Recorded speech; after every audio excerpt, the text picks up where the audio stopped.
What is up, you guys? Welcome back to the channel. So for this upload, I will be sharing with you my fitness journey. So it's a bit of a story time. So sit back and relax and enjoy this story.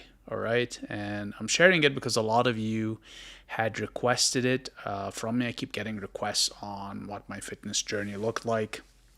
So here we go. So I started in fitness around about the age of 7 years old. Yes. So one day I was at my grandfather's house and just, messing around, being a kid, exploring. And I saw those two pieces of metal pretty much. I had never seen anything like that for the obvious reason, 7 years old. And they were two pieces of rusted metal.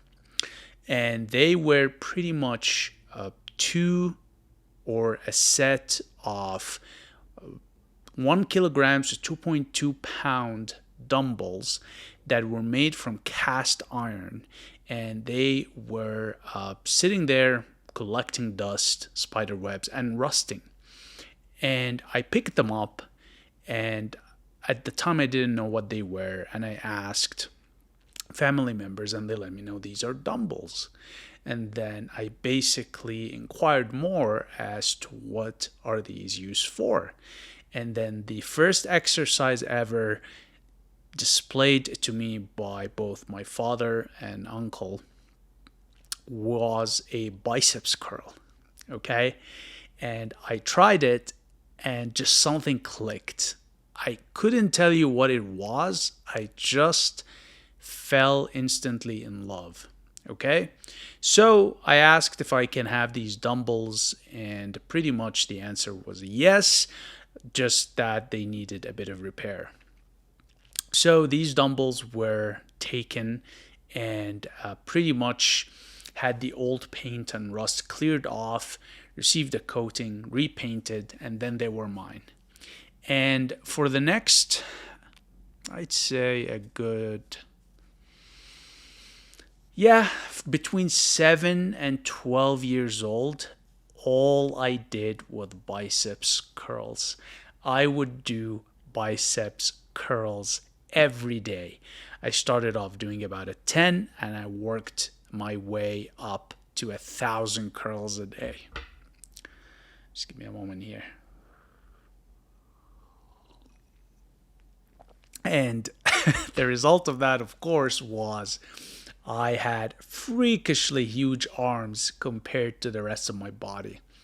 But not only that, because I did such high repetitions at a low weight, even 2.2 pounds at 7 years old, or 12 is actually pretty low. You'd be surprised at how strong you are. You could be as a kid. And basically what happened is not only did my muscles get bigger, my biceps in particular, but it got also tight and hard. It was rock hard. And that created its own set of issues for me. But the point is, I basically did biceps curls for about 5 years, 6 years, almost on a daily basis. Okay. And then I got to the point where I wanted more. So around the age of 12, I joined the gym. That was the first time I joined a gym, a commercial gym. And it was a really cheap, shitty basement gym that was always humid, hot, and stunk of sweat. It had broken equipment, damaged equipment, and a lot of the times it's just like super busy. Okay. And what drove me to really consider going into a gym was that I wanted to go into the next level of bodybuilding. That's when I started actually getting more into bodybuilding, incentivized at the time by watching a lot of martial arts movies, not even bodybuilding material, but I would watch Bruce Lee, Van Damme, Jackie Chan. So a lot of the fighting movies where the fighters were muscular, Arnold Schwarzenegger in Predator. I mean, or Commando, all of these movies at the time got me really, really stoked on building a physique.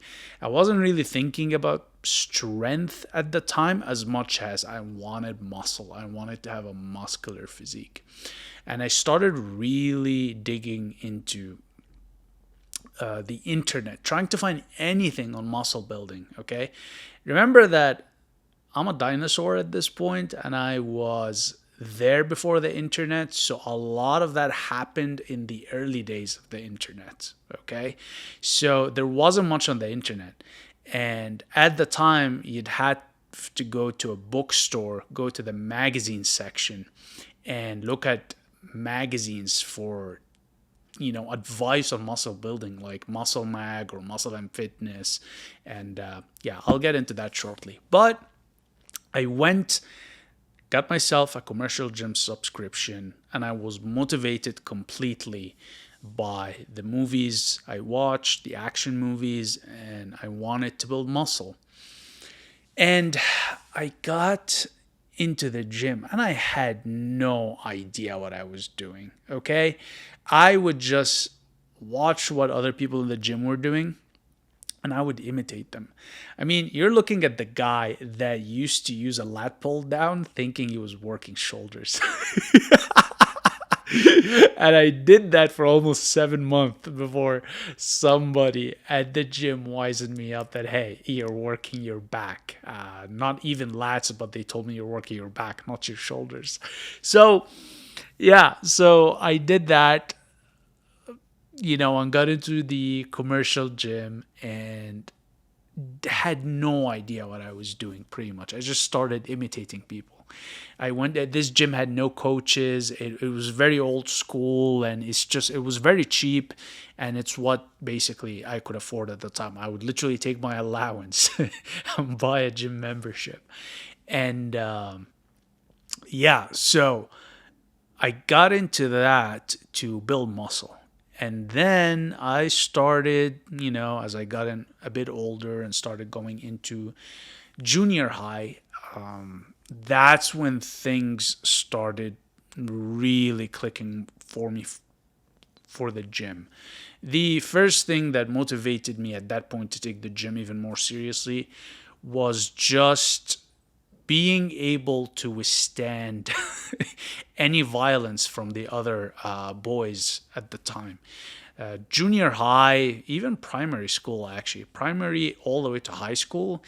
Listen, it's very cliquey. Not any different from the adult world that we live in, but it's everything is more raw. There's always the threat of violence. You deal with jealousy, envy, it is superiority complexes.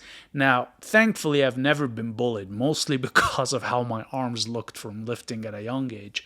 But I became very aware of it that aside from having muscles, I wanted to look imposing and be strong. Okay? Just as a deterrent, not to fight or get involved with anybody, just as a deterrent. And I started focusing on that. And at the time also I started doing martial arts. So I did, when I was younger, I did karate, which is absolutely useless. But during that period, I got into sanda, which is Chinese kickboxing. And that stuff is savage, okay?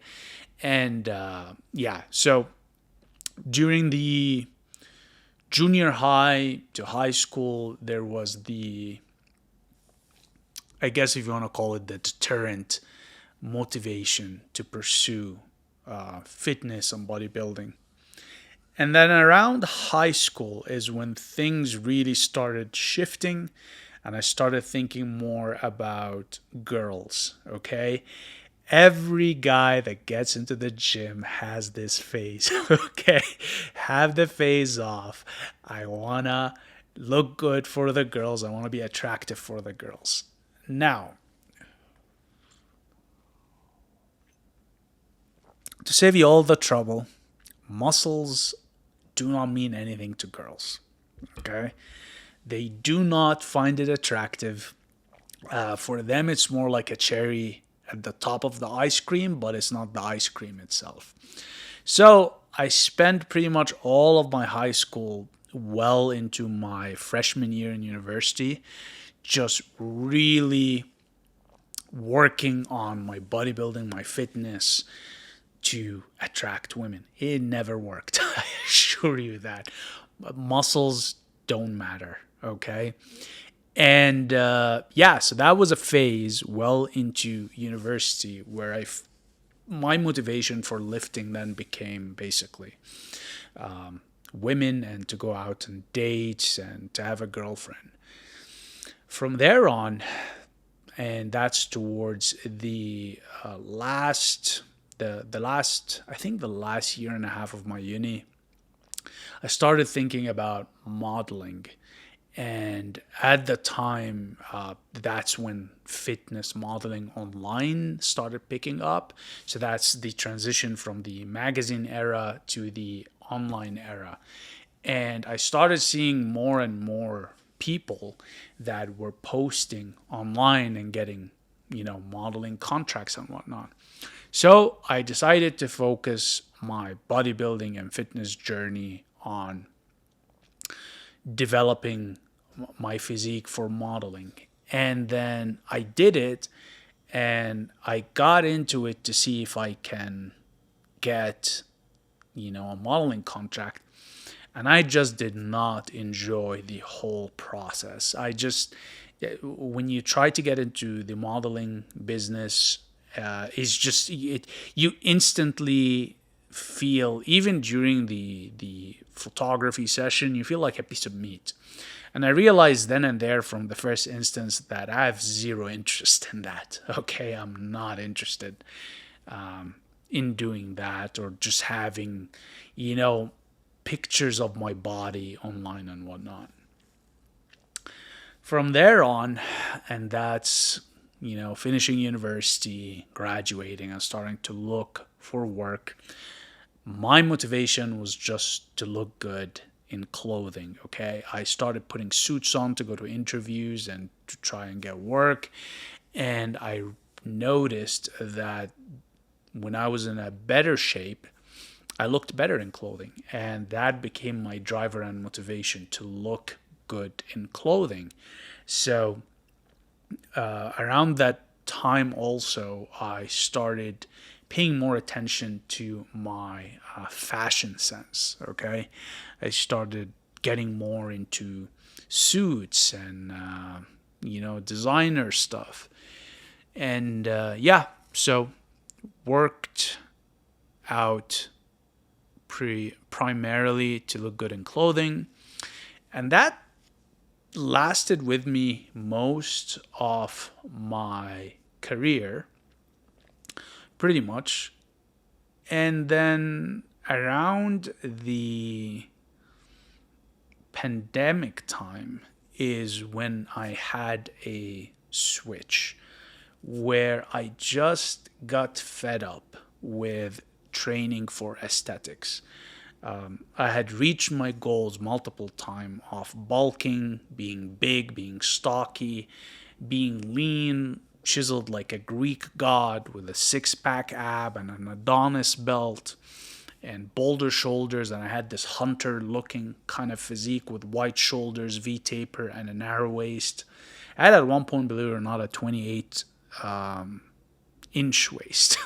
That's how usually I walk around 30, 31, and I had pushed it all the way down to 28. And let me tell you something, that wasn't easy to do. Okay. And yeah, so I started around the pandemic really considering strength. And that's kind of when the strength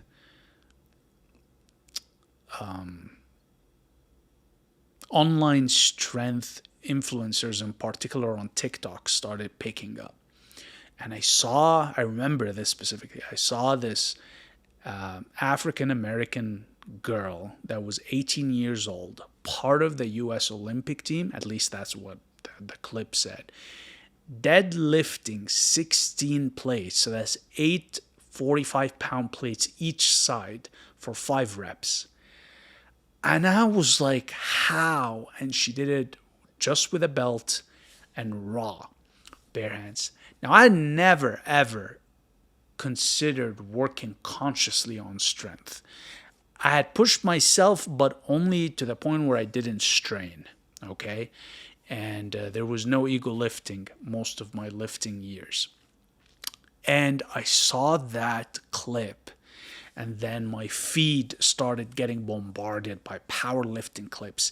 Teenagers just deadlifting, 800, well, 500, 600, 700, 800, even 900 pounds. I was like, what is going on? Did I miss something in my development? Or I've been working out for decades and I'm not even, and at the time I was deadlifting about my most, and that felt really heavy. And that's not too long ago, by the way. Was about 2 plates each side. And I was just sitting there and I'm thinking, wow, I'm doing something wrong. And that's when I had another switch in my bodybuilding fitness journey where I decided to focus on strength. And to my surprise, focusing on strength for about 2 years, I think, where I was really consistent with it, took me from 2 plates up till about 6 plates each side. So that's 12 plates in total. So that's, I think, a little bit under 600 pounds, if not 600 pounds. And it blew my mind. Just something clicked in my brain. I was like, wow, this has always been possible. It's just I was not aware of it. It was not something that existed in my conscious awareness. Had I known about it, I would have started working on strength at a such younger age, because obviously it's better when you're younger. You recover faster, you heal faster. Now, that's not to discourage anybody out there from working on your strength. Actually, working on your strengths as you get older is much more rewarding than putting on muscle mass, because once you cross the age of 35, you don't really create any more muscle tissue. But your strength can continually increase with age, because a lot of your strength actually is generated from your nervous system, not necessarily just your muscles. And your nervous system actually gets better with time. It doesn't get worse with time, unless you have some sort of nervous system issues. That's, a different thing. But for the most part, you get stronger as you get older if you work on your strength. Okay? That's where the term old man strength comes from, by the way. So yeah, I started working on my strength, and I did that for a couple of years, and then I had to slow down a bit, because when you work on strength, you're mainly focused on compound lifts. So things like squats, deadlifts, bench presses, and I started getting, I found out later, arthritis in my back from the deadlifting and squatting. I started having hip issues. I started getting shoulder injuries from bench pressing really heavy. So my max is 405 at the time. And yeah, I was late to the party, but I did what I can. So I started pulling back on the strength. I still work out strength till today, but instead of doing it every day as I did for those 2 years, now I'll do it maybe once a week, if not once every 2 weeks. And from there on, once I got that diagnosis, because of the constant pain I was in, I decided, you know what, I need to focus now more on longevity. I still want to build muscle, like bodybuild. I still want to do strength training. But yeah, there's no point if I'm gonna end up hurting myself and I can't do this anymore. And bodybuilding and fitness is so important in my life. I cannot imagine a day where I cannot do some sort of physical exercise that involves resistance. Okay, so I went on to focus then on longevity and just training in an intelligent way where I can still have gains as I age. And around that time, I did some research to learn more about, just adding gains muscle wise and strength wise as you get older as much as you can while maintaining and basically facilitating longevity. And then I came across the concept of you can still lift as heavy as you'd like. You can still build muscle, but you got to cut down your number of reps. So basically, to manage wear and tear. And that's pretty much what I started doing is that rather than doing 5 sets for 12 reps each or more, I'd cut it down to 3 sets between 1 to 6 reps, okay, depending on the exercise. And around this time also is when I started really looking into supplementation, so things like herbs, molecules, adaptogens, anything that will help me with recovery, anything that will help repair damage and support my longevity. So all of this has been really taking place in the past 3 to 4 years, possibly first, timeline wise, the first 2 years of the pandemic. And then, over the last year, which is basically puts us at the current timeline, is when a new area of strength and fitness unlocked for me, and that was grip strength. Okay. So I don't have particularly big hands, and I struggle most of my life with having a strong handshake. And if you have grip strength issues, you'll know that too at the gym, is that it affects your strength. A big component of strength is basically how strong your grip is. So a motivation for me as a part of actually longevity, reducing any injuries, is basically, especially when you're doing strength training, is depending a lot on your grip. If your grip is strong, you actually reduce any chance of injury because of the weight slipping. But two, you can lift heavier weights too because if you have a good grip. So I started looking into, first of all, I came across arm wrestling influencers. And initially, I didn't really think much of it. I was like, whatever. But then they started putting out videos about how they condition